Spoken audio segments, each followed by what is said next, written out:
దింపుడు కళ్ళెం ఆశ అంటారు. ఈ దింపుడు కళ్ళెం అంటే చాలామందికి తెలియదు, అంటే యువతకు తెలియకపోవచ్చు. సాధారణంగా ఎవరైనా చనిపోయినప్పుడు ముందు అంత్యక్రియలు ప్రారంభించే ముందు మనల్ని చెవిలో పిలవమంటారు లెగవమని చెప్పేసి. ఆ తర్వాతన అంత్యక్రియలకి యాత్ర తీసుకుని వెళ్ళినప్పుడు మధ్యలో ఒక చోట ఆపుతారు.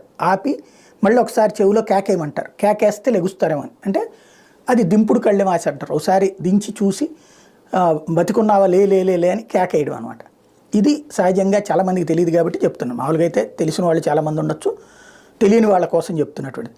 ఇప్పుడు భారతీయ జనతా పార్టీలోని పాపం నిజమైన బీజేపీ వర్గానికి ఈ దింపుడు కళ్ళెం ఆశే. ఏంటంటే వాళ్ళు ఈ తాజా తెలుగుదేశం 3వ లిస్టుతో ఉలిక్కి పడ్డారు, ఆగ్రహిస్తున్నారు, ఆవేదన చెందుతున్నారు. బీజేపీ కోరుతున్న సీట్లు సైలెంట్గా ఫస్ట్ లిస్టులో అనౌన్స్ చేసేసారు, సెకండ్ లిస్టులో అనౌన్స్ చేశారు, థర్డ్ లిస్టులో కూడా అనౌన్స్ చేశారు. విశాఖపట్నం